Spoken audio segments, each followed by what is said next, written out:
The tie-up between Tuskys and Nakumatt and Tuskys supermarkets is set to take over troubled Nakumatt in a merger that was signed between the two in an attempt to rescue the leading retailer. The deal will see Nakumatt access stock immediately from Tuskys suppliers based on the goodwill that Tuskys has with its partners. Nakumatt will also use Tuskys supply chain as the two retailers look into ways of aligning the operations, including management changes that will give Tuskys considerable decision-making rights in Nakumatt. The retailer has closed over 10 branches over the last 6 months, including outlets in neighboring Uganda and Tanzania. Well, as promised, of course, earlier on, my colleague Paul Wafula, who is an expert on matters trade in this country and focusing on the retail end of things, is now standing by at our city center studios and now joins us.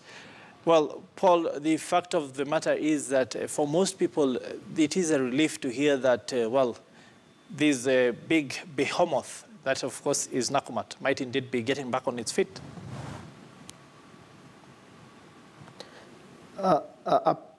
Peter, yes, I can hear you, Peter. This is a very interesting development, as we've noticed, and there's a lot of positivity in the market, so to say.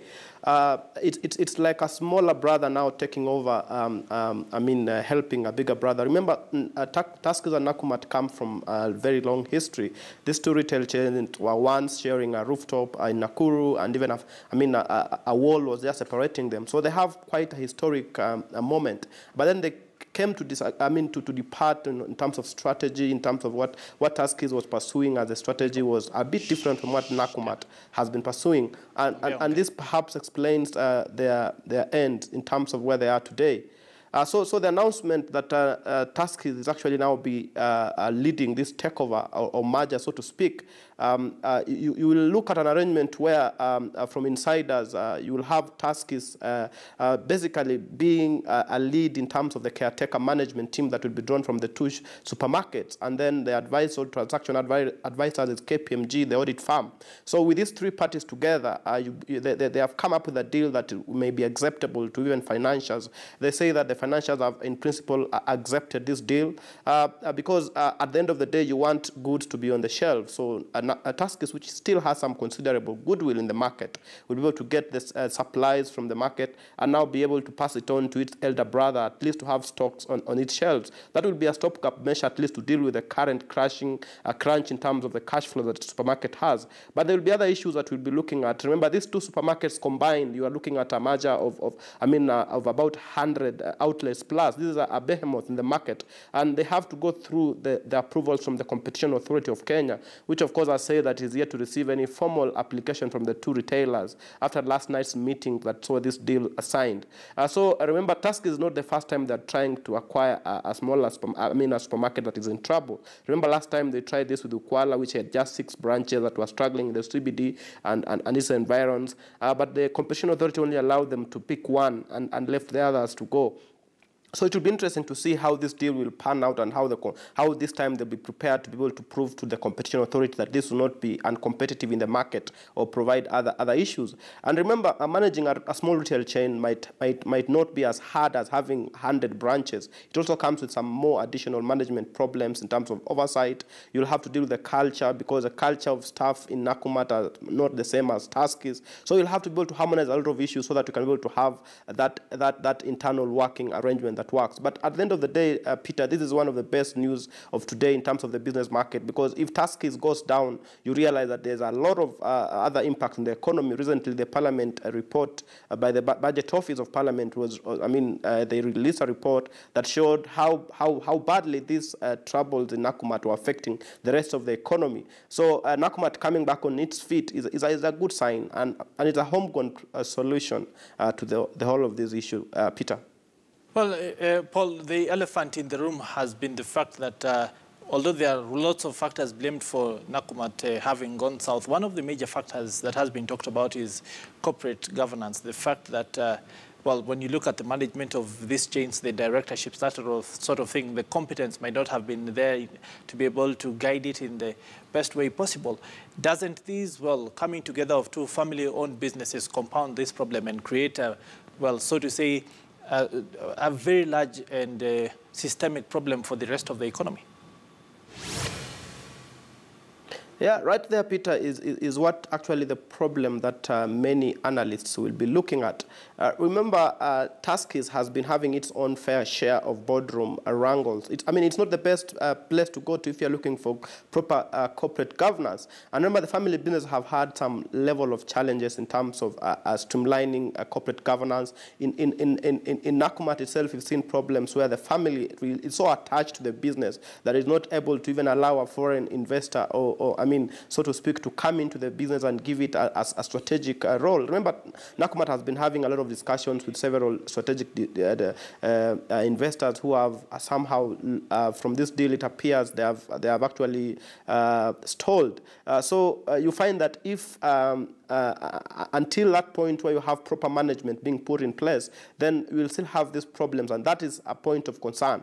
But now that they're trying to bring on board a bit of expertise, and we are looking at audit firms coming in to be their transaction advisors, they might look at a structure that is a bit more corporate, that is a bit more transparent, so that we can be able to look at what is really ailing the supermarket and be able to solve the problems. Remember, it's not just the poor strategic decision that the supermarket also had. There's been a lot of theft that has been going on, even management, in the supermarket. And we've had a lot of issues. I remember from the day when we had an accountant killed to death, they have had a lot of issues that have been going on in the retail chain. And the current problems are just as it were an impact of all those decisions. So you find it also had a few problems, tax issues. I've always had problems with the Kenya Revenue Authority in terms of what really you owe as taxes. From, 3 decades ago, they've been fighting over this kind of issues. So you will need a proper management to come in and look and say, what is really the problem and how do we fix it? But this will give it a bit of confidence, because remember, if you have what has been going on from the experienced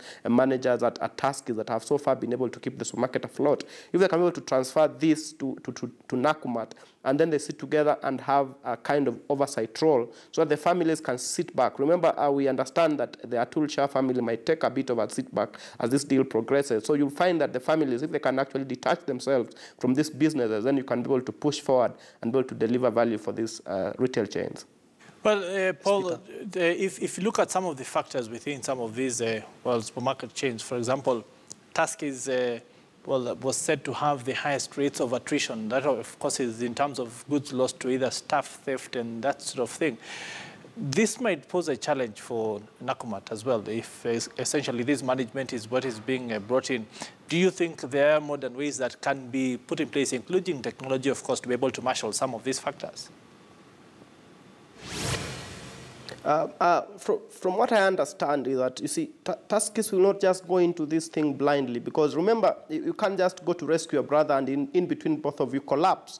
So you have to be able to look at in terms of what are we doing. I understand even today the Thika Road Mall branch has been closed for some level of stock taking and other issues. So I will expect that all this, before you take over a branch, you'll do some due diligence and do some stock taking, know what is there, what is not there, and then put in place structure that will be able to reduce this leakage.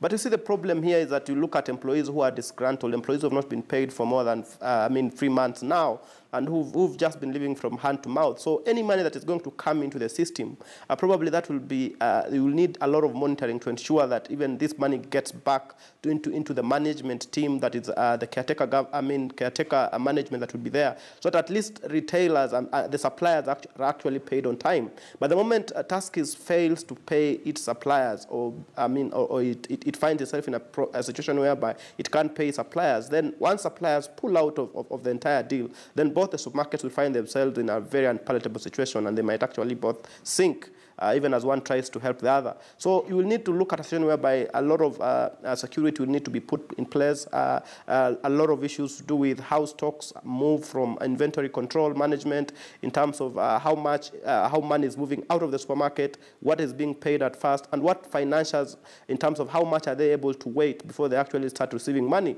Because remember, Peter, if all this money comes in terms of the first shipment, and as the previous creditors pick it up, or it goes into this debt account, then remember, it will be very problematic for the suppliers, because they will not be able to engage any further. So you want a situation whereby, yes, you have a deal to pay the previous creditors, but you also be in a way to keep it sustainable so that you keep paying what is due today.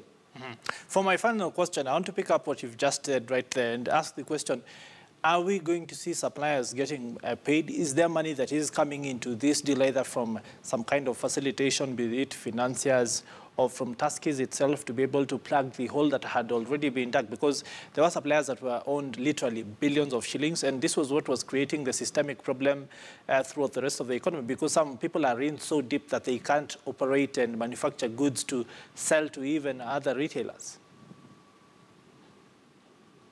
I think the most important thing here is the goodwill that Tuskys has right now in terms of its suppliers in the market. I mean, it's not been, it has some kind of contract with different suppliers in terms of how many days do you need to pay, from 60 days, some less than that. But the deal here will be that if suppliers can be able to understand that you can give a Nakumatt some breathing space so that they can be able to actually get back on their feet, that will be really helpful. So you'll expect that as they negotiate with their suppliers, Tuskys will be looking at a situation whereby they draw the line and say, let us start today as if it's a new entity, so that the previous debts, we can be able to discuss how to settle them later on in the day. But let us deal with the current situation in terms of making sure we have rent, we have staff that are working, and we can be able to take care of the day-to-day running of the business. Once this operation kicks off and people start going back to Tuskys and the shelves are back to their capacity, then you'll find that they can be able to generate some margin that can be able to offset the previous